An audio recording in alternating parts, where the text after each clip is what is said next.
گزشتہ کل آپ حضرات نے مروجہ تعزیہ داری جو عمومی طور پر ہند و پاک میں یعنی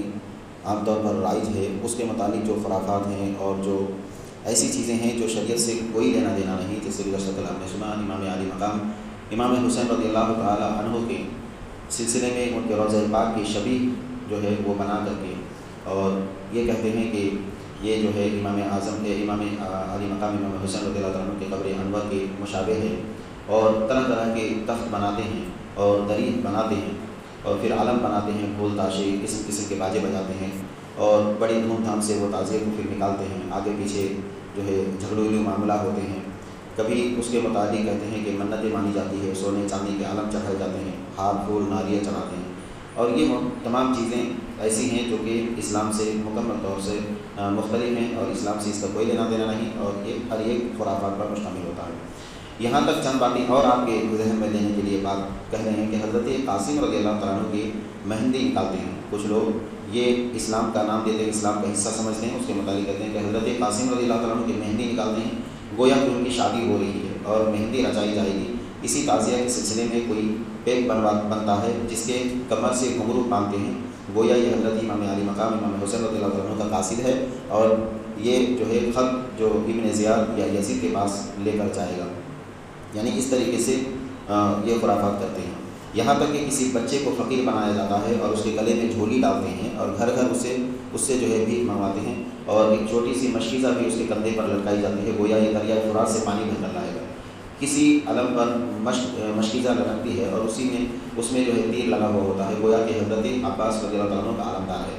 کہ فرات سے پانی لا رہے ہیں اور یزیدیوں نے مشکیزے کو تیر سے چھید دیا۔ اسی قسم کی بہت سی باتیں کی جاتی ہیں، یہ سب لغو اور خرافات ہیں، ان سے ہرگز سیدنا امام حسین رضی اللہ عنہ خوش نہیں ہوتے۔ یہ تم خود غور کرو کہ انہوں نے احیاء دین یعنی دین کو زندہ رکھنے کے لیے اور سنت کو زندہ رکھنے کے لیے یہ زبردست قربانیاں کی، اور تم نے معاذ اللہ اس کو بدعت کا ذریعہ بنا لیا۔ یعنی یہ جتنی بھی چیزیں آپ نے سنی جس طریقے سے یہ کرتے ہیں اور اس کو اسلام کا حصہ سمجھتے ہیں اور امام حسین کی محبت کا دعویٰ کرتے ہیں، اور امام حسین رضی اللہ عنہ کی محبت کے جو ہے دعوے میں ان چیزوں کو رائج کر دیا ہے، تو اس کے متعلق کہتے ہیں کہ یہ مکمل طور سے یہ بدعت ہے، اور امام حسین رضی اللہ عنہ کی جنہوں نے سنت اور دین کو زندہ رکھنے کے لیے اتنی ساری قربانیاں دیں، وہ ان کے متعلق خوش کرنا نہیں بلکہ ان کو تکلیف پہنچانا۔ بعض جگہ اسی تعزیہ داری کے سلسلے میں براق بنایا جاتا ہے جو عجیب قسم کے مجسمہ ہوتا ہے، کچھ حصہ انسانی شکل کا بناتے ہیں اور کچھ حصہ جانور جیسا بناتے ہیں۔ یعنی جو تعزیہ داری کرتے ہیں وہ لوگ ایک براق بناتے ہیں جس کو میں نے کل آپ کو بتایا تھا، ہماری زبان میں اس کو سواری نکالنا کہتے ہیں۔ یہ چیز بھی دیکھیے کس طریقے سے بناتے ہیں، اور اس کا بھی اسلام سے شریعت سے کوئی لینا دینا نہیں ہے، کوئی تعلق نہیں ہے۔ کہتے ہیں بعض جگہ اسی تعزیہ داری کے سلسلے میں براق یعنی سواری بناتے ہیں جو عجیب قسم کا مجسمہ ہوتا ہے، کہ کچھ حصہ جو ہے انسانی شکل کا بناتے ہیں، کچھ حصہ جانور جیسا بناتے ہیں۔ شاید یہ حضرت امام علی مقام کی سواری کے لیے ایک جانور ہوگا، یعنی ان کا ایک دعویٰ ہوتا ہے کہ یہ امام حسین رضی اللہ عنہ کے سواری جیسا ایک جانور ہے۔ کہیں دلدل بنتا ہے، کہیں بڑی بڑی قبریں بنتی ہیں، بعض جگہ آدمی ریچھ بندر لنگور بنتے ہیں، یعنی انسان ہی اس قسم کے جو ہے حلیہ بدل دیتے ہیں اور اپنے آپ کو جو ہے دوسری شکل میں تبدیل کر کے وہ منسوخ کرتے ہیں کہ میں فلاں ہوں میں فلاں ہوں، اور کہتے ہیں کہ کودتے پھرتے ہیں جن کو اسلام تو اسلام انسانی تہذیب بھی جائز نہیں رکھتی۔ اب دیکھیے یہ جو عمل ہے، جتنے بھی معاملات آپ نے سنے جو رائج ہے ہند و پاک میں، اس کے متعلق کیا فرما رہے ہیں کہ اگر اس قسم کی کوئی حرکت کرے تو اسلام کی اجازت دور کی بات، اسلام اجازت دیتی ہے کہ نہیں، یہ تو بعد میں سوچیے، پہلے انسانی تہذیب دیکھ لیجیے کہ کیا انسانی تہذیب اس چیز کو قبول کرتی ہے کہ بھائی کوئی بندہ اس طریقے سے خود کے حلیے کو بدل کے کوئی جو ہے فقیر بن جائے، یا اس کے جو ہے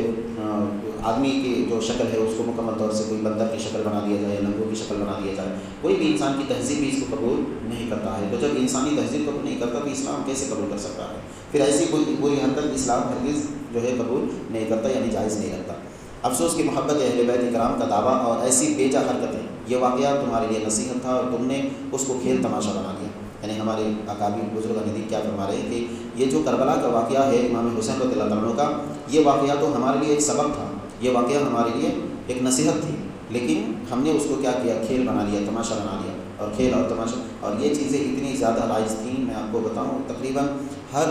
صوبے میں، ہند کے ہر صوبے میں یہ چیزیں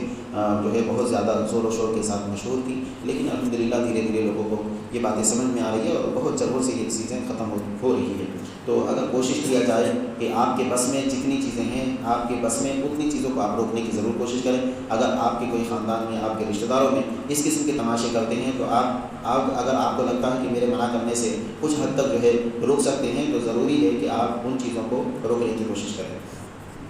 پھر کہتے ہیں کہ اسی سلسلے میں نوحہ ماتم بھی ہوتا ہے، یعنی کہیں کہیں تو کچھ لوگ نوحہ یعنی گلو زاری، کپڑا پھاڑنا، چھاتی چیرنا اور ماتم کرنا یعنی سینہ پیٹنا، اس طریقے کے عمل کرتے ہیں اور سینے کو بھی کرتے ہیں۔ سینے کو بھی ہوتی ہے، سینے کو بھی کا مطلب وہی سینے پہ ہاتھ مارنا اور رونا دھونا کرنا۔ اتنے زور زور سے سینے کوٹتے ہیں کہ ورم ہو جاتا ہے، سینہ سرخ ہو جاتا ہے، یعنی سینہ لال ہو جاتا ہے، اتنے زور زور سے پیٹتے ہیں۔ بلکہ بعض جگہ زنجیروں اور چھریوں سے ماتم کرتے ہیں کہ سینے سے خون بہنے لگتا ہے۔ تازیوں کے پاس مرثیہ پڑھا جاتا ہے، اور تازیہ جب گشت کو نکلتا ہے اس وقت بھی اس کے آگے پیچھے مرثیہ پڑھا جاتا ہے۔ مرثیہ میں غلط واقعات نظم کیے جاتے ہیں، اہل بیت اکرام کی بے حرمتی اور بے صبری اور جزا فضا کا ذکر کیا جاتا ہے۔ اور چونکہ اکثر مرثیہ رافضیوں کی ہے، بعض میں تبرہ بھی ہوتا ہے، مگر اس روح میں سنی بھی اسے بے تکلف پڑ جاتے ہیں اور انہیں اس کا خیال بھی نہیں ہوتا کہ کیا پڑھ رہے ہیں۔ یہ سب ناجائز اور گناہ کے کام ہیں۔ ابھی دیکھیے یہاں پر ایک بات اور بھی آپ کو سمجھ میں آئی، کہتے ہیں کہ نوحہ ماتم،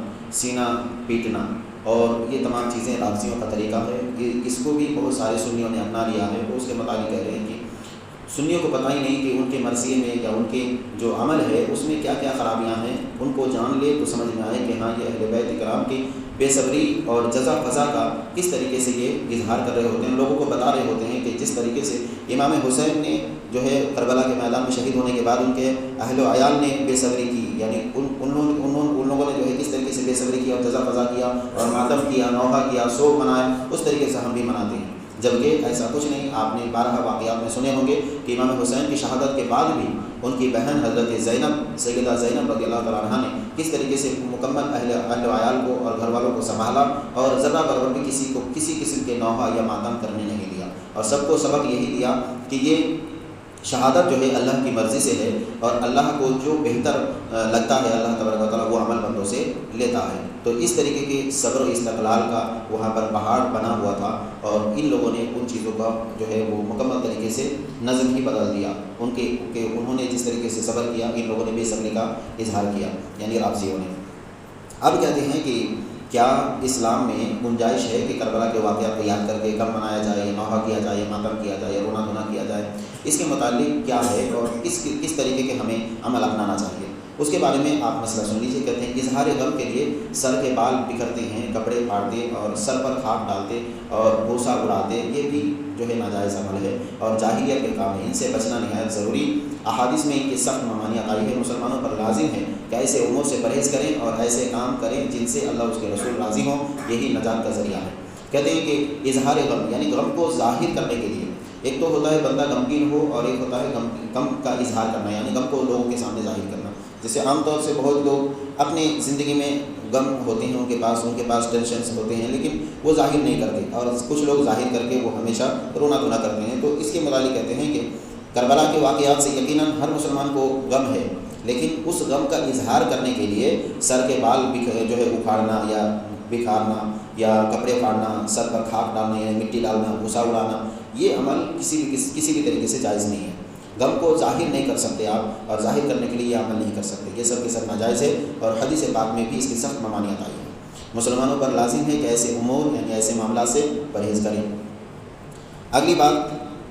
یہ ہے کہ کہتے ہیں کہ تعزیوں اور علم کے ساتھ بعض لوگ لنگر لٹاتے ہیں، یعنی روٹیاں، بسکٹ اور کوئی چیز اونچی جگہ سے پھینکتے ہیں، یہ بھی ناجائز ہے۔ یعنی تعزیے میں بہت لوگ ایسا بھی کرتے ہیں کہ وہ لنگر کے نام پہ وہ روٹیاں، بسکٹ وغیرہ یا کوئی بھی کھجور وغیرہ اڑاتے ہیں، پھینکتے ہیں لوگوں میں، یہ بھی عمل ناجائز ہے۔ کہ رزق کی سخت بے حرمتی ہے، اور یہ چیزیں کبھی نالیوں میں بھی گرتی ہیں اور کبھی جو ہے لوگوں کے پاؤں کے نیچے بھی آتی ہیں۔ تو ظاہر سی بات ہے کہ پاؤں کے نیچے رزق آئے یا نالیوں میں جائے تو یہ سب رزق کی بے حرمتی ہے، اور بہت کچھ کچل کر ضائع ہو جاتی ہیں۔ اگر یہ چیزیں انسانیت کے طریقے پر فقراء کو تقسیم کر دیے جائیں تو بے حرمتی بھی نہ ہوگی،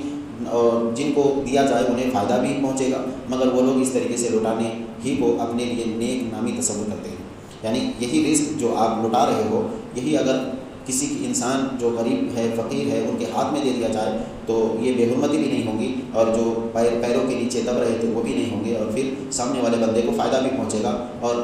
جو ہے یہ ثواب کا بھی ذریعہ ہے۔ لیکن یہ لوگ لٹانے کو ہی اور اس طریقے سے پھینکنے کو ہی اپنے لیے نامی تصور کرتے ہیں۔ تو یہ سب عمل ہے جو خرافات اور بدعات پر مشتمل ہے، اور شریعت اس کی اجازت بالکل بھی نہیں دیتی۔ جتنی بھی باتیں آپ نے سنی اس کا تعلق اسلام سے یا سنیت سے، بالخصوص میں سنیت کی بات میں اس لیے کر رہا ہوں کہ آپ کو معلوم ہے کہ مسلمانوں کے نام پہ بہت سارے فرقے ہیں، اور خصوصاً سنی کو ٹارگٹ کیا جاتا ہے۔ سنیت کے نام لے کر کے بہت لوگ کہتے ہیں کہ تمہارے اندر دیکھو یہ چیزیں ہیں، یہ چیزیں ہیں، تو اس سے اسلام کو کیا لینا دینا۔ اس لیے میں نے یہ بات کہی کہ آپ نے غور سے اچھے سے سن لیا کہ یہ جو بھی باتیں لوگوں نے مشہور کر رکھی ہے یا جو بھی باتیں لوگوں کے معاملات میں شامل ہیں، یہ سنیت سے ان کا کوئی لینا دینا نہیں ہے، اور یہی بنیاد ہے کہ شریعت کا جو ہے